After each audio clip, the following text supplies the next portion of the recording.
Hi guys, welcome back sa ating YouTube channel mga katropa. So ngayong araw na to, pagkikwentuhan natin etong tungkol sa ang huling nakakita ng tunay na aswang sa Capiz, a Pinoy true horror story. Eto naman mga katropa, huwag kayong titingin sa likod, sabi nila, sa bayan ng Sapian, Capiz. Ang kadiliman ay hindi lang kawalan ng liwanag, ito ay isang kumot na nagtatago sa mga nilalang na hindi pinabanggit ang pangalan. Ngayong gabi, ibabahagi ko sa inyo ang isang kwento na ipinadala ng ating letter sender na itatago na lang natin sa pangalang Lito. Isang kwento tungkol sa isang transference o ang pagpapasa ng sumpang hindi natatapos sa kamatayan. Kung akala nyo ang aswang ay kathang isip lamang para takutin ang mga bata, ang kwentong ito ay magpapatunay na ang katotohanan ay mas nakakatakot kaysa sa pelikula. Taong 2015 nang umuwi si Lito sa Sapian para dalawin ang kanyang may sakit na lolo, si Lolo Efren. Sabi ng mga kapitbahay, huwag daw masyadong lalapit si Lito sa lolo niya dahil iba ang tingin nito. Pero hindi naniniwala si Lito. Para sa kanya, matanda lang ang lolo niya at kailangan ng kalinga. Isang gabi, bandang alas 12, naiwan si Lito ng mag-isang nagbabantay. Ang lolo niya ay hindi nakakapagsalita, pero ang mga mata nito nananatiling dilat at tila may sinusundan sa kesame. Napansin ni Lito isang kakaibang amoy ng nabubulok na karne na hinaluan ng malansang dugo. Biglang humawak si Lolo Efren sa braso ni Lito. Mahigpit na mahigpit.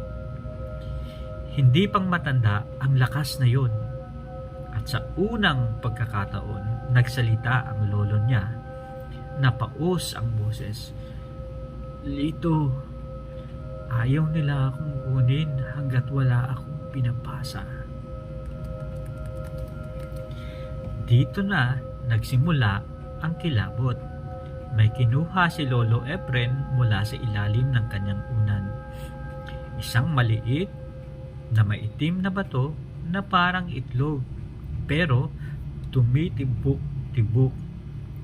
Tila may buhay ang loob nito. Sabi ni Lolo Efren, kailangan daw itong lunukin ni Lito para hindi mawala ang biyaya ng pamilya. Tumanggi si Lito dito. Pero sa sandaling yun, naririnig niya ang isang napakalakas na kalabog sa bubong ng kanilang kubo. Kalabog ng kalabog ng kalabog. Parang may malaking ibon na nagtatangkang pumasok. Ang mga aso sa labas ay hindi matigil sa pagtahol. Tila umiiyak na parang nag-aalulong. Nagngungoy-ngoy sa sobrang takot. Sumilip si Lito sa siwang ng dingding. Doon niya nakita ang isang babae nakatayo sa ilalim ng puno ng saging. Ang buhok nito ay abot hanggang lupa at ang kanyang katawan dahan-dahang humahati sa dalawa. Ang itaas na bahagi ay nagsimulang lumutang habang ang mga bituka nito ay nakalaylay sa lupa. Hindi makapag-antay si Lito. Binitawan niya ang lolo niya at kumaripas ng takbo palabas. Pero sa bawat hakbang niya sa dilim, naririnig niya ang tunog ng pak pak pak pak pak sa itaas.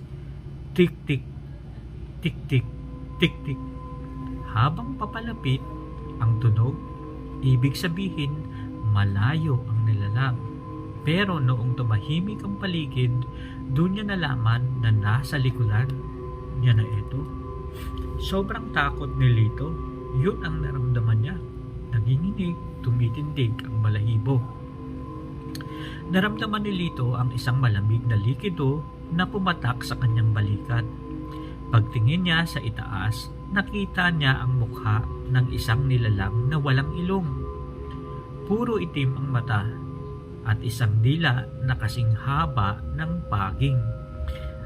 Dahan-dahan itong bumaba at pumunta sa kanyang liig.